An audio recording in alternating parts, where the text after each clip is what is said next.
আল্লাহ রাব্বুল আলামিনই প্রথম, আল্লাহ পাকই শেষ। আল্লাহ পাক প্রকাশ্য, আল্লাহ পাক গোপন। ওয়া হুয়া বিকুল্লি শাইইন আলিম। আল্লাহ পাক বলছেন তিনি প্রত্যেকটা বিষয় সম্পর্কে জ্ঞানী। সূরা হাদিদ আয়াত নাম্বার 3। তো আমরা বুঝতে পারছি যখন কোনো কিছু ছিল না তখন আল্লাহ রাব্বুল আলামিন ছিলেন, আবার যখন কিছু থাকবে না তখন আল্লাহ পাক থাকবেন। কুল্লু মান আলাইহা ফান ওয়া ইয়াবকা ওয়াজহু রাব্বিকা যুল জালালি ওয়াল ইকরাম। সমস্ত কিছু ফানা হয়ে যাবে, শুধুমাত্র আল্লাহ রাব্বুল আলামিনের সত্তা, জাত এটা বাকি থাকবে। তার মানে আল্লাহ পাকই শুরু, আল্লাহ পাকই শেষ। আল্লাহর কোনো শুরু নাই, আল্লাহর কোনো শেষ নাই। এখন কেউ যদি প্রশ্ন করে যে আল্লাহ সব কিছু সৃষ্টি করেছেন, তাহলে আল্লাহকে কে সৃষ্টি করলো? নাউজুবিল্লাহ। তো তখন আমরা বলবো যে যদি কেউ আল্লাহকে সৃষ্টি করতো তাহলে তো সেই সৃষ্টিকর্তা হয়ে যেত, তাই নয় কি? এইভাবে এক এক করে যদি আমরা পিছনের দিকে যেতে থাকি তাহলে একটা পর্যায়ে গিয়ে তো আমাদেরকে থামতে হবে। আমরা যেখানে গিয়ে থামছেন সেটাই হচ্ছে আল্লাহ রাব্বুল আলামিন। আল্লাহ পাকের আগে কিছুই ছিল না, বরং অতীত, বর্তমান, ভবিষ্যৎ এটা সময়ের মধ্যে আছে, যে সময়ের মধ্যে আমরা বাস করছি। আল্লাহ রাব্বুল আলামিনের কাছে এরকম অতীত, বর্তমান, ভবিষ্যৎ কিছু নাই। আল্লাহ রাব্বুল আলামিন একা ছিলেন, তখন কিছুই ছিল না। আবার যখন সব কিছু ধ্বংস হয়ে যাবে আল্লাহ পাক একাই থাকবেন, আর কিচ্ছু থাকবে না। এখন আল্লাহ পাক সর্বপ্রথম সৃষ্টি করলেন আরশে আজিম। কি সৃষ্টি করলেন? এবং আরশটা পানির উপরে ছিল। কিসের উপরে? পানির উপরে। এরপরে আল্লাহ রাব্বুল আলামিন সৃষ্টি করেছেন কলম। আল্লাহ পাকের কাছে লাউহে মাহফুজ আছে। লাউহে মাহফুজ মানে সুরক্ষিত একটা ফলক। এখানে আল্লাহ পাক কলমকে বললেন লিখো। কলম বলল যে মাযা আকতুব, আমি কি লিখবো হে আল্লাহ? আল্লাহ পাক বললেন কিয়ামত পর্যন্ত যা যা হবে, শেষ দিন পর্যন্ত যা কিছু ঘটবে লিখে ফেলো। কলম লিখে ফেলেছে কিয়ামত পর্যন্ত কি কি হবে। অতএব আপনার রিজিক নিয়ে এত টেনশন করার কোনো দরকার নেই। বিয়ে শাদী হচ্ছে না, এই জন্য কবরে গিয়ে মানত করার কোনো দরকার নেই। সময় মতো হবে ইনশাআল্লাহ। যখন রিজিক তাকদিরে লেখা আছে সময় মতো ইনশাল্লাহ হবেই। তাকদিরের বাইরে কিচ্ছু হবে না। তো আল্লাহ পাক তাকদির লিখে ফেললেন। এমনকি লাউহে মাহফুজে কোরআনও লিপিবদ্ধ আছে। সূরা বুরুজ পড়েন নাই? বাল হুয়া কুরআনুম মাজিদ ফি লাউহিম মাহফুজ। লাউহে মাহফুজ থেকে কোরআন মাজিদ নাজিল করা হয়েছে প্রথম আসমানে। এরপর প্রথম আসমান থেকে আস্তে আস্তে ধাপে ধাপে বিভিন্ন ঘটনার পালাক্রমে রাসূলুল্লাহ সাল্লাল্লাহু আলাইহি ওয়াসাল্লামের কলবের মধ্যে জিবরাইল আলাইহিস সালামের মারফতে ওহী করা হয়েছে। এই হলো কোরআন, যেটা নাজিল হতে সময় লেগেছে 23 বছর। তো লাউহে মাহফুজ আল্লাহ রাব্বুল আলামিন সব লিখে ফেললেন। এভাবে 6 দিন, আল্লাহ পাকের হিসেবে 6 দিন কত লম্বা আল্লাহ ভালো জানেন। 6 দিনে আল্লাহ রাব্বুল আলামিন এরপর সৃষ্টি করলেন পুরো মহাবিশ্ব। পুরো মহাবিশ্ব বলতে আমি শুধু পৃথিবীর সৌরজগৎ বোঝাচ্ছি না। এই মঙ্গল, বুধ, শনি, বৃহস্পতি এইটুক না, এরকম হাজার হাজার সৌরজগৎ মিলে একটা গ্যালাক্সি হয়, আর হাজারটা গ্যালাক্সি মিলে গিয়ে একটা আসমান হচ্ছে, মহাকাশের একটা ছায়াপথ আসমান হচ্ছে। তো এরকম 7টা আসমান বা 7টা মহাবিশ্ব আল্লাহ পাক সৃষ্টি করলেন মাত্র 6 দিনে। কয় দিনে? ফি সিত্তাতি আইয়াম। 6 দিন আল্লাহ পাক সৃষ্টি করলেন। এরপর আল্লাহ রাব্বুল আলামিন প্রত্যেক মহাকাশে তার যার যার কাজ সেটা দিলেন। যেখানে যেখানে মাখলুক সৃষ্টি করা আল্লাহ পাক করলেন। আল্লাহ রাব্বুল আলামিন মালায়েকা সৃষ্টি করলেন নূর দিয়ে। কি দিয়ে? আলো দিয়ে। আলোর মধ্য দিয়ে আল্লাহ রাব্বুল আলামিন ফেরেশতা সৃষ্টি করলেন। আল্লাহ পাক জিন সৃষ্টি করলেন। জিন কি দিয়ে? আগুন দিয়ে। একদম যেটা উত্তপ্ত আগুন, লাল আগুন, সেই আগুন দিয়ে আল্লাহ পাক জিন জাতিকে সৃষ্টি করলেন। সৃষ্টি করার পর আল্লাহ রাব্বুল আলামিন জিন জাতিকে পৃথিবীতে পাঠিয়েছেন। কোথায়? আর এখন মানুষ পৃথিবীতে যা করছে, জিন জাতীয় কিছুটা এরকমই কাজ করেছিল, বরং তার চেয়েও হয়তো বেশি করেছিল।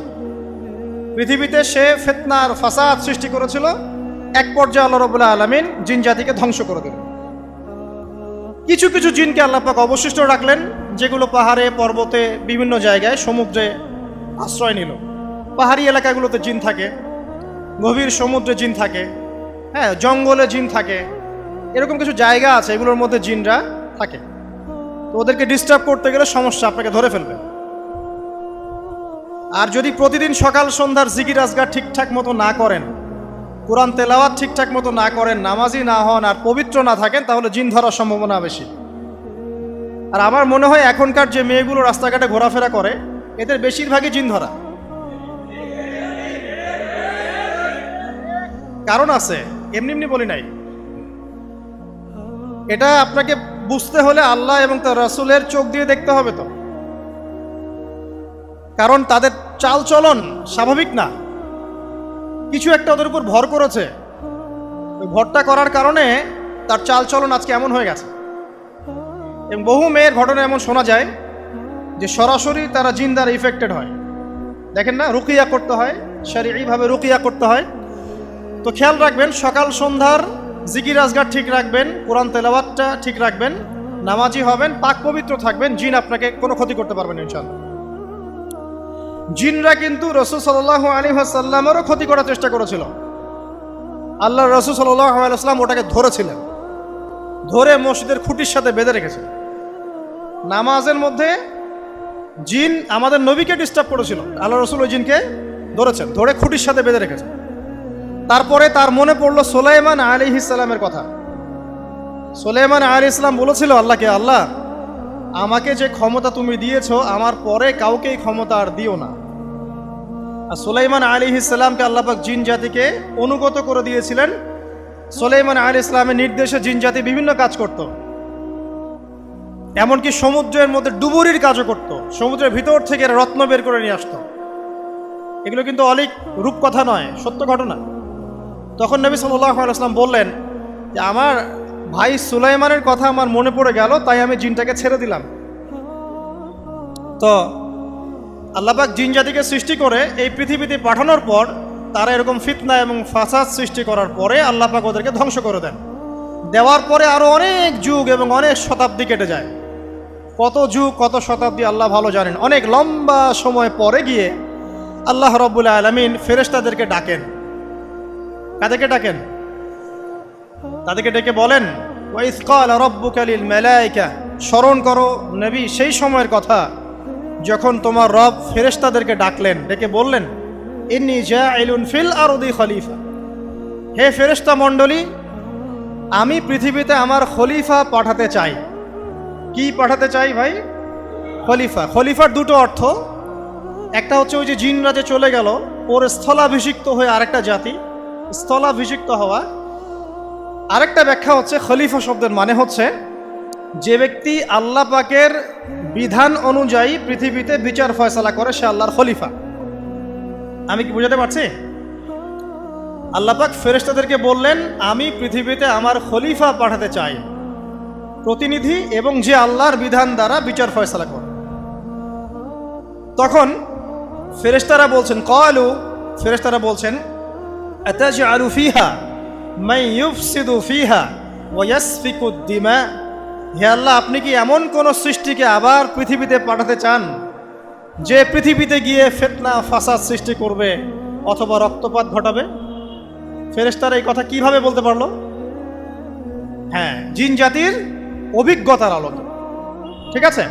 তখন আল্লাহ পাক বলছেন, ইন্নী আ'লামু মা লা তা'লামুন, দেখো আমি যা জানি তোমরা তা জানো না।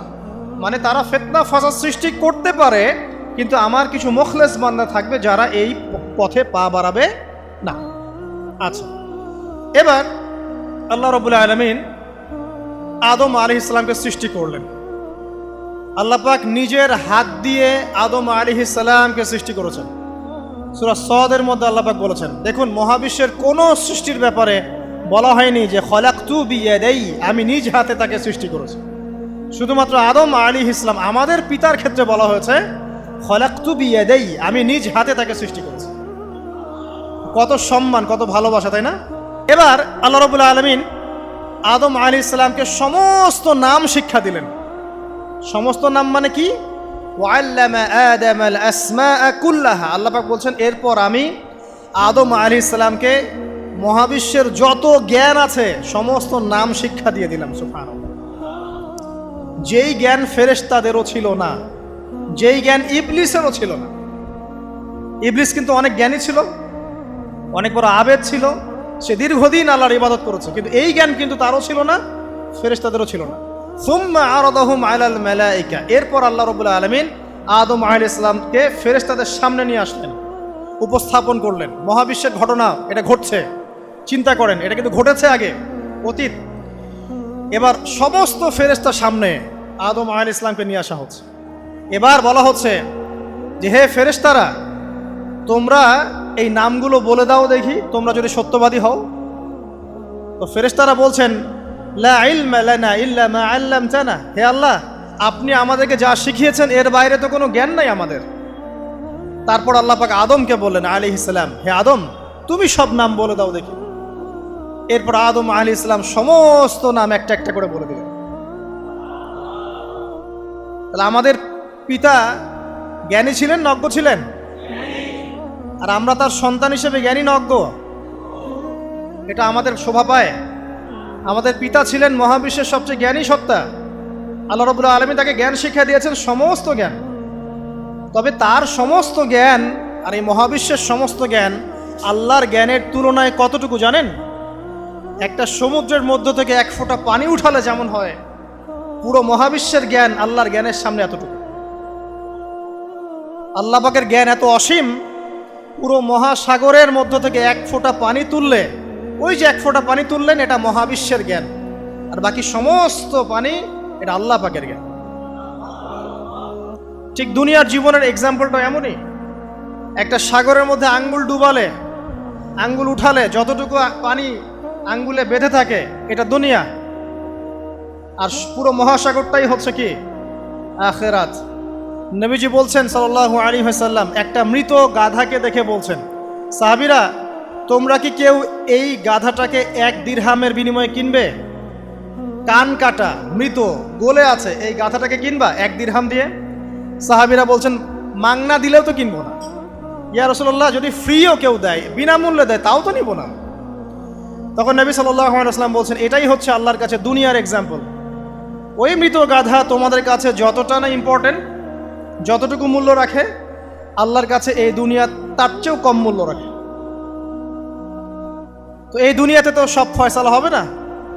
আমরা তো হতাশ হয়ে যাই না যে দুনিয়াতে এমন কেন, এটা কেন, ওইটা কেন। দুনিয়া এটারই জায়গা। দুনিয়া সব কিছুর কনক্লুশনের জায়গা না, সব কিছুর পরিসমাপ্তির জায়গা হচ্ছে কিয়ামতের মাঠ। ওই দিন যে সফল সে সফল, যে ব্যর্থ সে ব্যর্থ। দুনিয়ার বাড়ি গাড়ি, স্ট্যাটাস, চাকরি বাকরি, ইজ্জত সম্মান, এটা সাফল্য ব্যর্থতার মানদণ্ড নয়, চূড়ান্ত মানদণ্ড নয়। চূড়ান্ত মানদণ্ড কি? ফামান যুহজিহা আনিন নার ওয়া উদখিলাল জান্নাহ ফাকাদ ফাজ। যাকে জাহান্নাম থেকে বাঁচানো হবে, জান্নাতে প্রবেশ করানো হবে, পুলসিরাত পার হতে পারবে, এই একমাত্র ব্যক্তি সফল। তো সাফল্যের সংজ্ঞাটা জেনে রাখবেন, তাহলে আপনি দুনিয়াতে হতাশ হবেন না ইনশাআল্লাহ।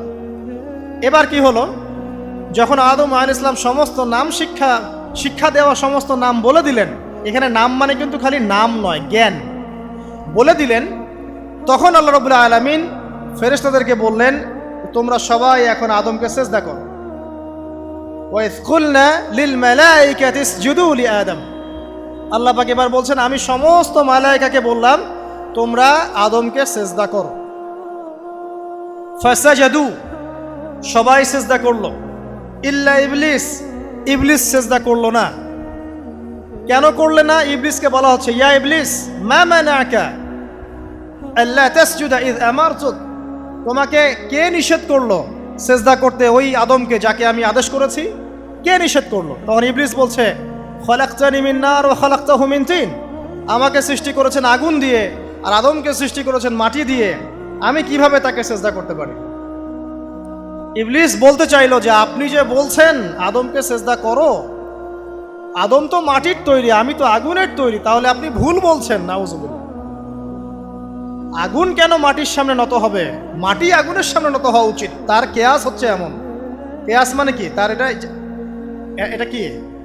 হ্যাঁ, তার এটা যুক্তি, তার এটা যুক্তি এবং দর্শন যে আমি কেন তাকে সিজদা করব?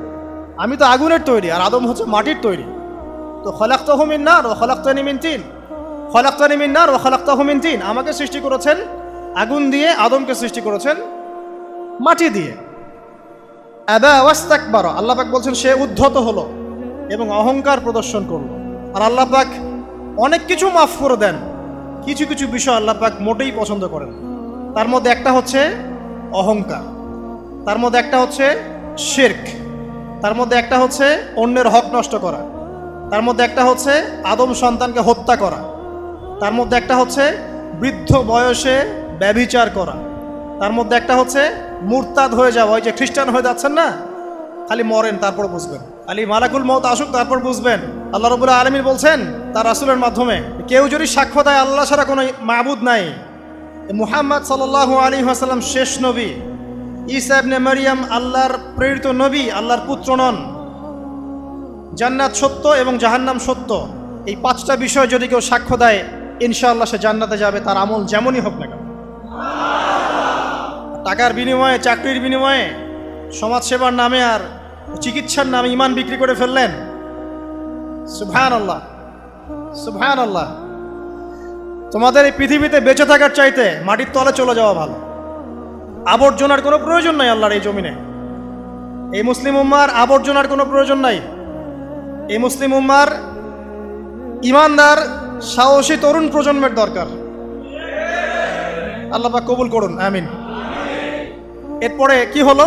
ইবলিস সেজদা করলো না, আবা ওয়াস্তাকবার, সে উদ্ধত হলো এবং অহংকার প্রদর্শন করলো। এবার আল্লাহ পাক জিজ্ঞাসা করলেন, কেন করলে না, কেন করলে না? সে বলল যে আগুন দিয়ে সৃষ্টি করেছেন আমাকে, তাকে সৃষ্টি করেছেন আপনি মাটি দিয়ে, সো আপনি ভুল আমি সঠিক, আমি কেন তাকে সেজদা করব? আল্লাহ পাক তখন আর তার প্রতি রহম করলেন না। আল্লাহ পাক তখন তাকে বলছেন ফখরুজ মিনহা, এখান থেকে বেরো। আল্লাহ পাক যেমন গফুর রহিম আরহামুর রহিমিন, ঠিক তেমনি আল্লাহ পাক শাদীদুল ইকাব, কঠিন শাস্তিদাতাও বটে। আল্লাহ পাক শুধু কি দয়াই করবেন, শাস্তি দিবেন না? দিবেন। ফখরুজ, অপদস্থ হয়ে লাঞ্ছিত হয়ে এখান থেকে বের হয়ে যাও। এখানে অহংকার করার অধিকার তোমাকে দেয়া হয় না, এখান থেকে বের হয়ে যাও। এবার ইবলিস বের হয়ে যাচ্ছে। বের হয়ে যাওয়ার সময় ইবলিস বলছে রব্বি, কি বলছে? রব্বি। দেখেন ইবলিস আল্লাহকে বলছে রব্বি, মানে ইবলিস আস্তিক। ইবলিস কি আস্তিক? ইবলিস আল্লাহ বিশ্বাস করে। ইবলিস বলছে রব্বি, হে আমার রব, আনজিরনি ইলা ইয়াউমি ইউবআসুন, আমাকে কিয়ামত দিবস পর্যন্ত অবকাশ দেন। আমাকে তো বের করে দিচ্ছেন, ঠিক আছে, আমাকে কিয়ামত দিবস পর্যন্ত অবকাশ দেন। শব্দ চয়ন হচ্ছে রব্বি, হে আমার রব, মানে ইবলিস কিন্তু নাস্তিক না। তাহলে এখন যারা এই যে এথিজমে বিশ্বাস করছেন, আসলে এরা কেউ নাস্তিক না, এরা ইসলাম বিদ্বেষী। কখনো দেখবেন না তাদেরকে অন্য ধর্মের কোনো বিষয় নিয়ে কটু মন্তব্য করছে, প্রশ্ন উত্থাপন করছে, এমনটা খুব কমই দেখবেন। এদের যত মাথা ব্যথা ইসলাম নিয়ে। এখানে দেখেন ইবলিসের কথা বলছি, ইবলিস কিন্তু আস্তিক। ইবলিস কি বলছে? রব্বি আনজিরনি ইলা ইয়াউমি ইউবআসুন, হে আমার রব। ইবলিস জানে যে আল্লাহ তার রব। ওই যে সূরা হাশরের শেষের দিকে পড়ে দেখবেন ইবলিস বলে উকফুর, তোমরা কুফরি করো। তারপরে মানুষ যখন কুফরি করে সে বলে আমি ইন্নী আখাফুল্লাহ রাব্বাল আলামিন, আমি আল্লাহকে ভয় করি যে জগৎ সমূহের প্রতিপালক। শয়তানকে মানুষ গিয়ে জিজ্ঞাসা করবে, জাহান্নামীরা, তুমি আমাদেরকে পথভ্রষ্ট করেছিলে। শয়তান বলবে আমি কিচ্ছু করি নাই, আমি তোমাদেরকে কোনো কাজে ফোর্স করি নাই, আমি শুধু তোমাদেরকে ওয়াসওয়াসা দিয়েছি, তোমরা নিজেরাই কাজ করেছো। ফালা তালুমুনি ওয়ালুমু আনফুসাকুম, সূরা ইব্রাহিম পড়ে দেখেন।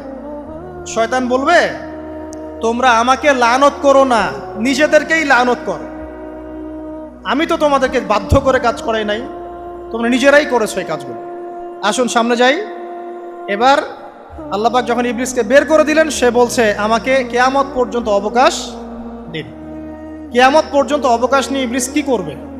উত্তর, ইবলিস বলছে ফাবিমা আগওয়াইতানি, হে আল্লাহ, যে কারণে বা যে আদমের কারণে আপনি আমাকে এখান থেকে বের করে দিলেন, লাআকউদান্না লাহুম সিরাতাকাল মুস্তাকিম, আমি সে আদম সন্তানের সরল পথে ওত পেতে বসে থাকবো। শয়তানের কথা কি মনে থাকবে যুবক ভাইরা? শয়তানের চ্যালেঞ্জ কি? আমি আদম সন্তানের সরল পথে ওত পেতে বসে থাকবো, মানে আমার আপনার সবার পথে সে ওত পেতে বসে আছে। এটা যদি মাথায় থাকে তাহলে জীবনে চলা সহজ হয় না? আচ্ছা, আর কি করবো? সুম্মা লাআতিয়ান্না মিন বাইনি আইদিহিম, শুধু বসেই থাকবো না, আমি আসবো তাদের সামন থেকে, ওয়া মিন খালফিহিম, তাদের পিছন থেকে, ওয়া আন আইমানিহিম, তাদের ডান দিক থেকে, ওয়া আন শামাইলিহিম, তাদের বাম দিক থেকে, ওয়ালা তাজিদু আকসারাহুম শাকিরিন, হে আল্লাহ, আপনি বেশিরভাগ আদম সন্তানকে শুকরগুজার পাবেন না। কার কথা?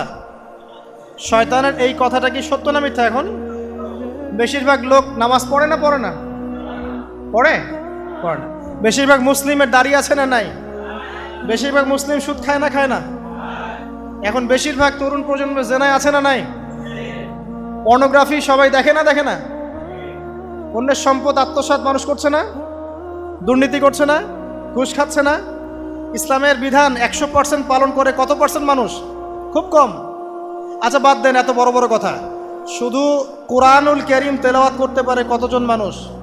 বলি না আমরা 90% মুসলিমের বাংলাদেশ, তো 90% মুসলিমের বাংলাদেশে কত ভাগ মুসলিম কোরআন তেলাওয়াত করতে পারে? একটা শুমারি করে দেখেন, কোরআন শুমারি। এটা কোরআন শুমারি করে দেখেন যে কত পার্সেন্ট মুসলিম শুদ্ধ করে কোরআন পড়তে পারে। যারা পড়তে জানে তাদেরও পড়া যে কত ভুল আছে, আলেম ওলামার কাছে গেলে বুঝতে পারবেন। আর এই ভুলের কারণে যে অর্থ কত পরিবর্তন হচ্ছে আপনি তো জানেনই না। তো এই যে শয়তান বলেছে ওয়ালা তাজিদু আকসারাহুম শাকিরিন, আপনি বেশিরভাগকেই শুকরগুজার পাবেন। তো কথা সত্য না মিথ্যা? দেখেন, ও কিন্তু তার মিশনের মধ্যে ঠিকই আছে। কথা যে সত্য তার প্রমাণ সহিহ বুখারীর একটা হাদিস, যেটা 4 বার এসেছে বুখারীর মধ্যে, যে আদম আলাইহিস সালামকে ডাকা হবে কিয়ামতের মাঠে, ডেকে বলা হবে তোমার সন্তানদের মধ্য থেকে জাহান্নামীদেরকে আলাদা করে দাও। আদম আলাইহিস সালাম বলবেন কতজনকে আলাদা করে দিব? আল্লাহ পাক বলবেন প্রতি 1099 জনকে জাহান্নামের জন্য আলাদা করে দাও। শয়তানের কথা ঠিক না বেঠিক? এবার আল্লাহ রাব্বুল আলামিন তাকে বের করে দিলেন। ইবলিস এবার বের হয়ে গেল, চ্যালেঞ্জও করলো। এবার আল্লাহ পাক আদম আলাইহিস সালামকে ডেকে বলছে ইয়া আদম, এবার আদম আলাইহিস সালামের এই যে পাজর মানে বুকের পাজর, এখান থেকে তার সঙ্গিনীকে সৃষ্টি করা হলো। কারণ আদম আলাইহিস সালাম একাকী ছিলেন। একা কি থাকা যায়? একা থাকতে কষ্ট হয় না? একজন জীবন সঙ্গী লাগে না? তো আদম আলাইহিস সালামের এই বাম পাজরের হাড় থেকে হাওয়া আলাইহিস সালামকে সৃষ্টি করা হলো।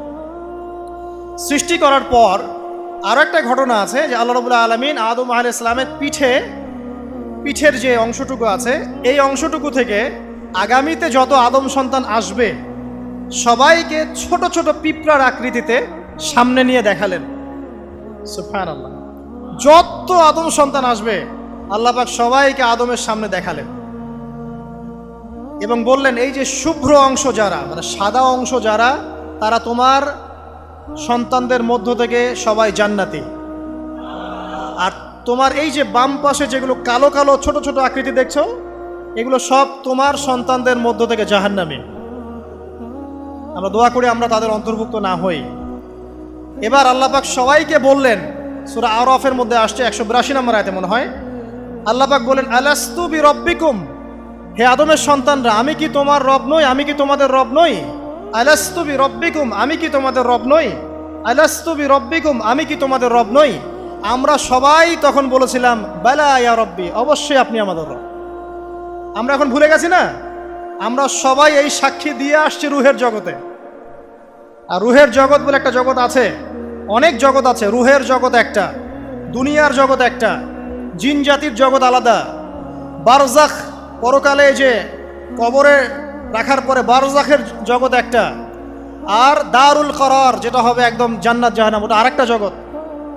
এই যে মহাবিশ্ব যে সম্প্রসারিত হচ্ছে, এক এক গ্যালাক্সিতে এক একটা জগৎ না, এরকম বহু জগৎ আছে। রুহের জগতে আমরা এই ওয়াদা আল্লাহর কাছে করে এসেছি। এটাকে আহদে আলাস্তু বলে। কি বলে? আহদে আলাস্তু, মানে আলাস্তু বি রব্বিকুম, আমি কি তোমাদের রব নই? আমরা বলেছিলাম হ্যাঁ আপনি আমাদের রব। একটা মজার কথা আছে এখানে, যখন আদম আলাইহিস সালাম দেখছিলেন তার সন্তানদেরকে সাদা সাদা আকৃতি ছোট ছোট, এর মধ্যে একটা সন্তানকে দেখে, একজন সন্তানকে দেখে তার প্রচন্ড ভালো লেগেছিল এবং তিনি অত্যন্ত সুদর্শন ছিলেন। তাকে দেখে তার প্রচন্ড রকম ভালো লেগেছিল। আল্লাহ পাককে তিনি জিজ্ঞাসা করলেন, হে আল্লাহ, আমার সন্তানদের মধ্যে একে, এই সুন্দর সন্তান কে? আল্লাহ পাক বললেন সে হচ্ছে তোমার সন্তান দাউদ। কি নাম? দাউদ আলাইহিস সালাম। আর আপনাকে বলে রাখি, আদম আলাইহিস সালামের ব্যাপারে যেমন আল্লাহ পাক বলেছেন আদম আমার খলিফা, ঠিক দাউদ আলাইহিস সালাম সম্পর্কেও আল্লাহ পাক বলেছেন দাউদ আমার খলিফা। বুঝতে পারলেন? কোথায় আছে? সূরা সদ পড়ে দেখেন। ঠিক আদম আলাইহিস সালাম সম্পর্কে আল্লাহ পাক বলেছেন না যে আমি পৃথিবীতে খলিফা পাঠাচ্ছি, ঠিক দাউদ আলাইহিস সালাম সম্পর্কেও আল্লাহ পাক বলেছেন দাউদ আমার খলিফা। ইয়া দাউদ ইন্না জাআলনাকা খলিফাতান ফিল আরদ ফাহকুম বাইনান নাসি বিল হক ওয়া লা তাত্তাবি'ল হাওয়া। আয়াতটা পড়ে দেখবেন, ওইদিকে আমি পরে আসছি। তো ওই সন্তানকে দেখে তার এত ভালো লাগলো, আল্লাহর কাছে তিনি জিজ্ঞাসা করছেন, হে আল্লাহ আমার এই সন্তানের হায়াত কত? আল্লাহ পাক বলছেন তোমার এই সন্তানের হায়াত হচ্ছে 60 বছর। কত বছর? 60 বছর। আর আমাদের উম্মতে মুহাম্মাদের কিন্তু গড় আয়ু এরকম 60-65, এর বেশি না গড় আয়ু। তখন আদম আলাইহিস সালাম বলেন, আল্লাহ আমার হায়াত থেকে তাকে 40 বছর দিয়ে দাও, আমার হায়াত থেকে তাকে 40 বছর দিয়ে দাও। আল্লাহ পাক তাকে 40 বছর দিয়ে দিলেন। তাই আদম আলাইহিস সালামের 1000 বছর হায়াত হয়ে গেল 960 বছর, আর দাউদ আলাইহিস সালামের 40 বছর হায়াত হয়ে গেল 100 বছর। এখন আসেন এই জায়গায় যে আদম আলাইহিস সালাম এবং দাউদ আলাইহিস সালাম দুইজনকে আল্লাহ পাক কি বলেছেন? খলিফা। খলিফা কে? খলিফা কাকে বলে? এটা একটু শুনে নি ছোট্ট করে। সূরা সদ পড়বেন 24 কি 26 নম্বর আয়াত। আল্লাহ পাক বলছেন, ইয়া দাউদ, হে দাউদ, খলিফার কাজ কি এটা শোনেন। হে দাউদ, ইন্না জাআলনাকা খলিফাতান ফিল আরদ, নিশ্চয়ই আমি আল্লাহ তোমাকে পৃথিবীতে খলিফা করেছি। কি করেছি? খলিফা করেছি। তোমার কাজ কি? ফাহকুম বাইনান নাসি বিল হক, মানুষের মাঝে আল্লাহর বিধান দ্বারা হকের মানদণ্ডে বিচার ফয়সালা করবে। আর আল্লাহর খলিফার দায়িত্ব কি? আল্লাহর বিধান দ্বারা বিচার ফয়সালা করা। ওয়ালা তাত্তাবি'ল হাওয়া, তুমি নিজের প্রবৃত্তির অনুসরণ করবে না। ফায়ুদিল্লাকা আন সাবিলিল্লাহ, তাহলে তোমাকে এটা সরল পথ থেকে বিচ্যুত করে দেবে। ইন্নাল্লাযীনা ইউদিল্লুনা আন সাবিলিল্লাহ, নিশ্চয় যারা আল্লাহর পথ থেকে বিচ্যুত হয়ে যায়, লাহুম আযাবুন শাদীদ, তাদের জন্য কঠিন শাস্তি আছে। বিমা নাসু ইয়াউমাল হিসাব, এই কারণে যে তারা হিসাবের দিনটা ভুলে গেছে। এই আয়াত থেকে খলিফার ফাংশন বুঝতে পারলেন? খলিফার ফাংশন কি? আপনি যা ইচ্ছা তাই ফয়সালা করবেন, নিজের মন গড়া যা ইচ্ছা রচনা করবেন। ফাহকুম বাইনান নাসি বিল হক, মানুষের মধ্যে হকের মানদণ্ডে বিচার ফয়সালা করো। হকটা কি জিনিস? আমার দর্শন হক, আমার ফিলোসফি হক, আমার যুক্তি, আমার বিজ্ঞান, এগুলোই হকের মানদণ্ড। হকের মানদণ্ড কি? কোথায় উত্তর আছে? কোরআনেই উত্তর আছে। কোন সূরা? সূরা কাহফ। কত নম্বর আয়াত? আয়াত নম্বর 29। আল্লাহ পাক বলছেন, ওয়াকুলিল হাক্কু মির রাব্বিকুম, হক সেটাই যা তোমার রবের পক্ষ থেকে নাজিল। কথা কি ক্লিয়ার? হক কি জিনিস? যা তোমার রবের পক্ষ থেকে নাজিল হয়। ফামান শাআ ফালইউমিন, যার ইচ্ছা হয় সে স্বীকার করুক। ওয়ামান শাআ ফালইয়াকফুর, যার ইচ্ছা হয় সে অস্বীকার করুক। ইন্না আ'তাদনা লিযালিমিনা নারান, অস্বীকারী জালেমদের জন্য আমি আগুন প্রস্তুত করে রেখেছি। তো এখানে আপনি হকের সংজ্ঞা পেলেন এবং হকের মানদণ্ডে বিচার ফয়সালা করলে পরে খলিফা হয়। যদি আল্লাহ পাকের হকের মানদণ্ডে কেউ ফয়সালা না করে, সে আল্লাহর খলিফা নয়, সে শয়তানের খলিফা। কথা কি ক্লিয়ার? আচ্ছা, এখন যদি আপনি বাধ্য হন কোনো ক্ষেত্রে সেটা আলাদা বিষয়, বাধ্য হয়েছেন সেটা আলাদা বিষয়, কিন্তু আকীদা স্পষ্ট থাকতে হবে যে আল্লাহ রাব্বুল আলামিনের বিধান চূড়ান্ত, এর উপর কোনো বিধান নাই। এখন আপনি আদম এবং দাউদ আলাইহিস সালামের মধ্যে একটা সম্পর্ক বুঝতে পারলেন। এবার আল্লাহ পাক আদম আলাইহিস সালামকে ডাকলেন, ডেকে বলছেন, আদম এবং হাওয়া, তোমরা দুজন উসকুন আনতা ওয়া যাওজুকাল জান্নাহ, এবার তুমি আর তোমার স্ত্রী হাওয়া তোমরা জান্নাতে থাকো। ফাকুলা মিনহা রাগাদান হাইথু শি'তুমা, জান্নাতের যেখান থেকে ইচ্ছা তোমরা ফল খাও বা যা ইচ্ছা তাই করো, সবকিছু উন্মুক্ত তোমাদের জন্য জান্নাতে। একটা বিষয়, ওয়ালা তাকরাবা হাদিহিশ শাজারা, এই যে গাছটা দেখছো এই গাছের কাছেও যাবে না।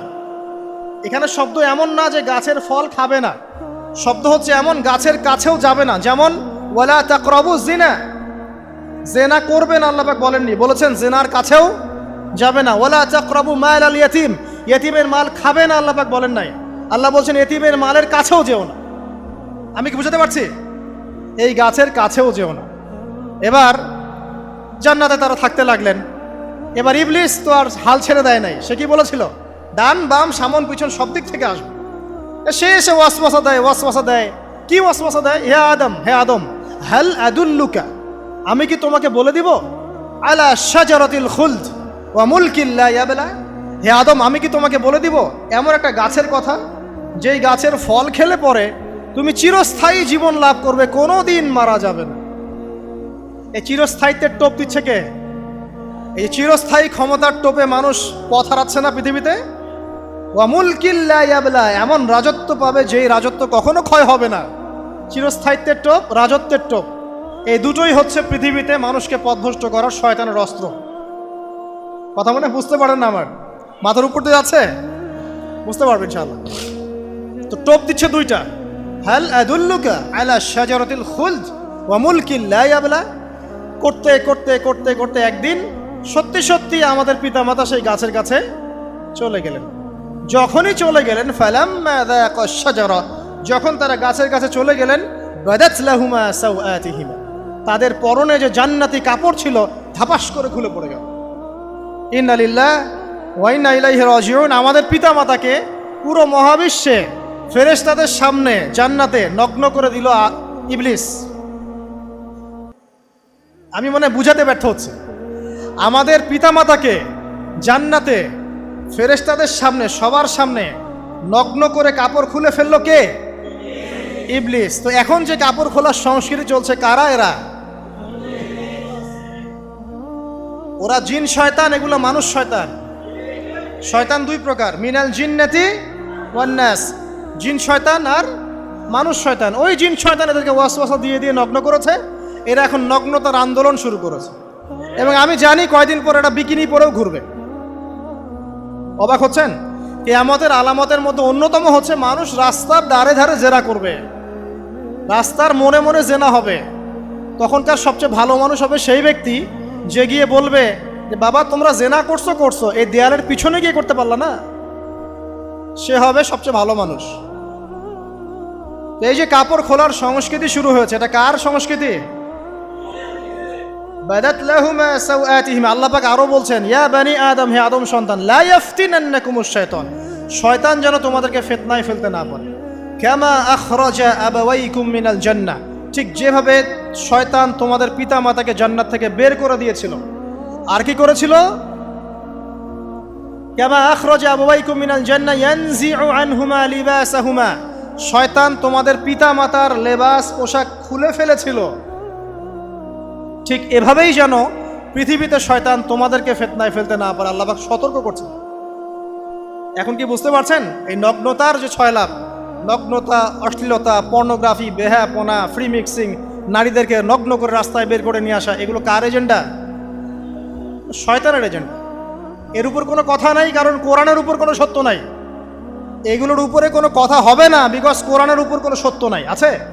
নাই। কোরআনে আল্লাহ পাক বলেছেন যে শয়তান ফিতনায় ফেলেছিল, ইয়ানজিউ আনহুমা লিবাসাহুমা, শয়তান তোমাদের পিতামাতার লেবাস খুলে ফেলে দিয়েছিল।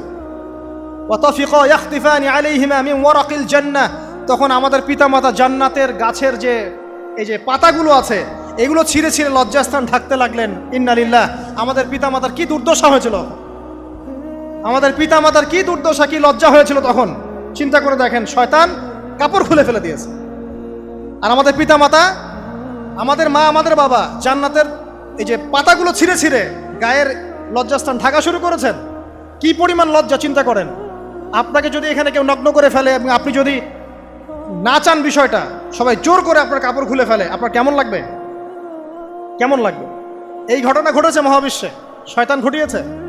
এরপর আল্লাহ পাক ডাকলেন, ডেকে বলছেন, ইয়া আদম, হে আদম, আলাম আনহাকুমা আন তিলকুমা শাজারা, হে আদম, আমি কি তোমাদেরকে দুজনকে নিষেধ করি নাই যে গাছের কাছে যাবে না? আমি কি তোমাদের দুইজনকে নিষেধ করি নাই যে তোমরা গাছের কাছে যাবে না? তখন আদম আলাইহিস সালাম বুঝতে পারলেন যে তারা একটা বড় ভুল করে ফেলেছে। তারপর আল্লাহ রাব্বুল আলামিন দয়া পরবশ হয়ে আদম এবং হাওয়া আলাইহিস সালামকে কালিমা শিক্ষা দিলেন, তওবার কালিমা, যেই কালিমা দিয়ে তারা তওবা করতে পারেন। সেই কালিমা হচ্ছে রব্বানা যালামনা আনফুসানা ওয়া ইল্লাম তাগফির লানা ওয়া তারহামনা লানাকুনান্না মিনাল খাসিরিন। এই দোয়া শিখে নিয়ে আদম এবং হাওয়া আলাইহিস সালাম তওবা করলেন। আল্লাহ পাক তাদের তওবা কবুল করে মাফ করে দিলেন। কিন্তু জান্নাতে আর থাকা হলো না। আল্লাহ পাক বলেন, কুল নাহবিতু মিনহা জামিআ, এবার তোমরা সবাই মিলে এখন পৃথিবীতে নেমে যাও। আল্লাহ মাফ করে দিলেন, কিন্তু তোমরা এখন পৃথিবীতে নেমে যাও, জান্নাতে আর থাকা হবে না। খেয়াল করে দেখেন, ইবলিসও আল্লাহর আদেশ মানে নাই।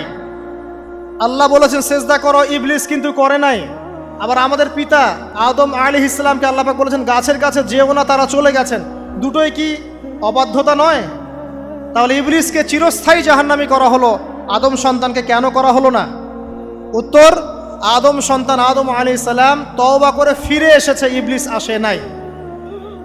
তাই আমাদের দ্বারা পদে পদে ভুল হবেই, তওবা করে ফিরে আসলেই গুনাহ মাফ ইনশাআল্লাহ। আর যদি ইবলিসের মতো গুনার উপর গুনাহ করতেই থাকেন আর বলেন যে আমি ঠিক কাজ করছি, তাহলে ইনশাআল্লাহ ওই যে জাহান্নাম অপেক্ষা করছে। ইবলিসকে আল্লাহ পাক বললেন যে তুমি এবং তোমার অনুসারী যারাই থাকবে সবাইকে দিয়ে লাআমলাআন্না জাহান্নামা মিনকুম আজমাইন, তোমাদের সবাইকে দিয়ে আমি জাহান্নাম পরিপূর্ণ করব। নাউযুবিল্লাহ। এবার সবাই পৃথিবীতে নেমে আসলো। পৃথিবীতে এসেই কি আল্লাহ পাক ছেড়ে দিলেন? না।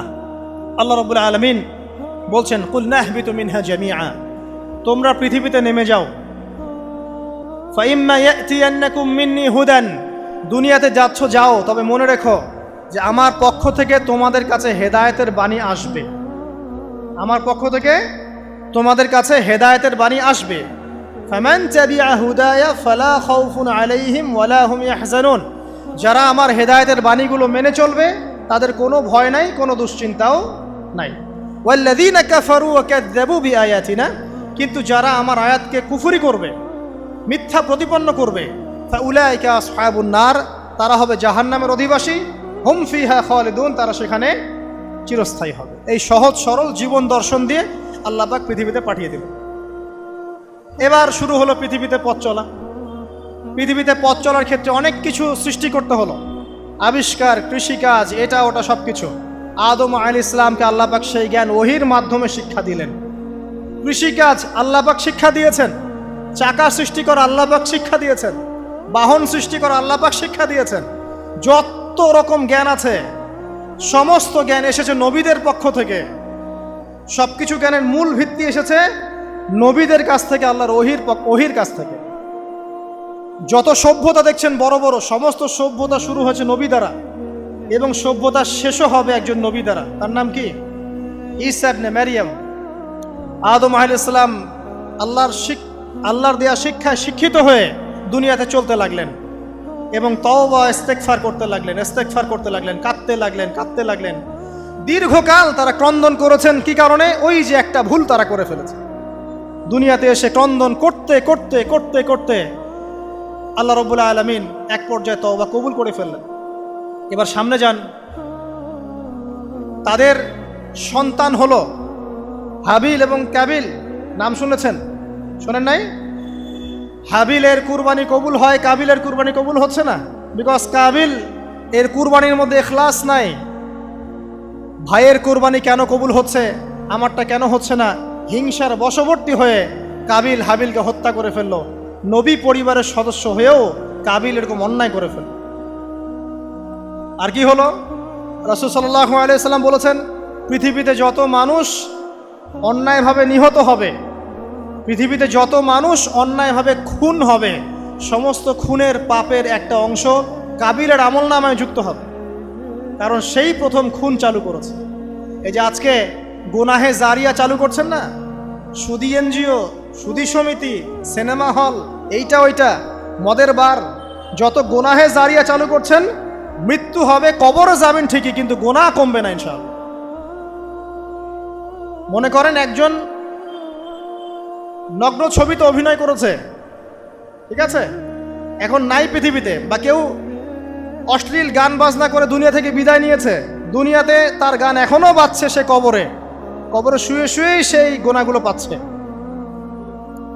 ঠিক আপনি যদি এখন ভালো কোনো কাজ করেন, দিনই কোনো ভালো কাজ করেন, মসজিদ হোক, মাদ্রাসা হোক, ইয়েতিমখানা হোক, বিধবাদের কোনো প্রকল্প হোক, বৃদ্ধাশ্রম হোক, মানবতার কোনো কল্যাণমূলক কাজ হোক, মৃত্যুর পরেও ইনশাল্লাহ আপনি নেকি পেতে থাকবেন। সদকায়ে জারিয়া আর গুনাহে জারিয়া ভালো করে বুঝবেন। একটা গুনাহ করে মাফ নেওয়া আলাদা বিষয়, আর গুনাহ চলতে থাকাটা আর একটা বিষয়। আল্লাহ আমাদেরকে হেফাজত করুন, আমিন। নবী পরিবার এগিয়ে গেল এবং তাদের সময়ে তারা শুধু ক্রন্দন করেছেন, ইবাদত করেছেন, আল্লাহর কাছে ইস্তেগফার করেছেন এবং ওই যে জান্নাতে ফিরে যাওয়ার জন্য তারা আপ্রাণ চেষ্টা করেছে। এক পর্যায়ে আদম আলাইহিস সালামের বয়স যখন 960 বছর হলো, আল্লাহ রাব্বুল আলামিন তাকে ওফাত দিলেন, তার ইন্তেকাল হয়ে গেল। ইন্না লিল্লাহি ওয়া ইন্না ইলাইহি রাজিউন। এরপরেও নবী পরিবার চলতে লাগলো, চলতে চলতে পরবর্তীতে আসলেন নূহ আলাইহিস সালাম, তারপরে ইব্রাহিম, আদ জাতি, তারপর সামুদ, তারপরে শুআয়ব, কওমে মাদিয়ান, মূসা, দাউদ, সুলাইমান, ইসহাক, ইয়াকুব। নবী পরিবার চলতেই লাগলো। এক পর্যায়ে ঈসা আলাইহিস সালামের পরে মুহাম্মদ সাল্লাল্লাহু আলাইহি ওয়াসাল্লামের মধ্য দিয়ে নবীদের সিলসিলা আল্লাহ পাক শেষ করে দিলেন। এভাবেই সভ্যতা এগিয়ে গেছে, এভাবেই আমাদের পিতামাতার হাত ধরে জ্ঞান পৃথিবীতে এসেছে। এবং ওই যে শয়তানের মিথ্যা প্রলোভন, প্রতারণা, এর ফলশ্রুতিতে ওই যে আমাদের পিতামাতার গা থেকে কাপড় খুলে পড়ল, আল্লাহ পাক রাগান্বিত হয়ে সবাইকে দুনিয়াতে নামিয়ে দিলেন, ইবলিসকে চিরস্থায়ী জাহান্নামী ঘোষণা করলেন। কিন্তু আমাদের পিতামাতার ক্রন্দন, তওবা, ইস্তেগফার, আমলের বদৌলতে, আল্লাহর রহমতে আল্লাহ পাক পিতামাতাকে মাফ করে দিলেন, আলহামদুলিল্লাহ। এভাবেই মানব জাতি এগিয়ে যাচ্ছে। আজকে আমরা এই পর্যায়ে পর্যন্ত এসেছি। আদম আলাইহিস সালামের এই সংক্ষিপ্ত জীবনী থেকে আমরা কি শিখলাম? আমরা শিখলাম যে আল্লাহ রাব্বুল আলামিন অনেক ভালোবেসে, অনেক মহব্বত করে, মমতা দিয়ে, মায়া দিয়ে নিজের হাতে আমাদের পিতাকে সৃষ্টি করেছেন। এক, দুই, আমাদের পিতাকে আল্লাহ রাব্বুল আলামিন তার পক্ষ থেকে জ্ঞান শিক্ষা দিয়েছেন। এই কারণে আদম সন্তানরা জন্ম থেকেই দেখবেন কিছু না কিছু জ্ঞানী হয়েই থাকে। জ্ঞান আপনার ডিএনএর মধ্যে থাকেই। আল্লাহ রাব্বুল আলামিন আদম আলাইহিস সালামের মধ্যে রূহ ফুঁকে দিয়েছেন। আল্লাহ রাব্বুল আলামিন আদম আলাইহিস সালামকে জান্নাতে রেখেছেন। আল্লাহ রাব্বুল আলামিন গাছের কাছে যাওয়ার পরেও তওবা ইস্তেগফারের মধ্য দিয়ে তাকে মাফও করে দিয়েছেন। আল্লাহ রাব্বুল আলামিন আদম এবং হাওয়া আলাইহিস সালামের মধ্য দিয়ে এই পৃথিবীতে মানব জাতির সিলসিলা অব্যাহত রেখেছেন। এবং কিয়ামত পর্যন্ত যত আদম সন্তান আসবে তাদের জন্য আল্লাহ পাক তার পক্ষ থেকে হেদায়েত প্রেরণ করেছেন। এক যুগে তাওরাত এসেছে, কখনো জাবুর, কখনো ইনজিল, কখনো কোরআন। সর্বশেষ টেস্টামেন্ট হিসেবে কোরআন এসেছে। এখন যদি এই ওহীর বাণী, কোরআন এবং এর ব্যাখ্যা হাদিস আমরা মেনে চলি, ইনশাআল্লাহ তাআলা আমরা আবার সেই জান্নাতে ফিরে যাব যেখান থেকে আমাদেরকে নামিয়ে দেওয়া হয়েছে। আর যদি আমরা কোরআন এবং হাদিস বা আল্লাহর ওহীর পরোয়া না করি, এর আলোকে জীবন না গড়ি, তাহলে ওই ইবলিসের সাথেই আমাদেরকে জাহান্নামে থাকতে হবে, নাউযুবিল্লাহ। আল্লাহ রাব্বুল আলামিন আমাদের সবাইকে কোরআন এবং সুন্নাহ, আল্লাহর ওহী মেনে চলার তৌফিক দান করুন এবং ইবলিসের খপ্পর থেকে আল্লাহ পাক আমাদেরকে বাঁচিয়ে রাখুন। ইবলিসের যত এজেন্ট আছে, ওদের যে দুরভিসন্ধি, ষড়যন্ত্র এবং শয়তানি ফাঁদ, এগুলো থেকে আল্লাহ পাক আমাদেরকে, আমাদের মা বোনদেরকে, আমাদের পরিবারের সদস্যদেরকে, আমাদের সমাজকে, রাষ্ট্রকে আল্লাহ পাক হেফাজত করুন, বাঁচিয়ে রাখুন, আমিন।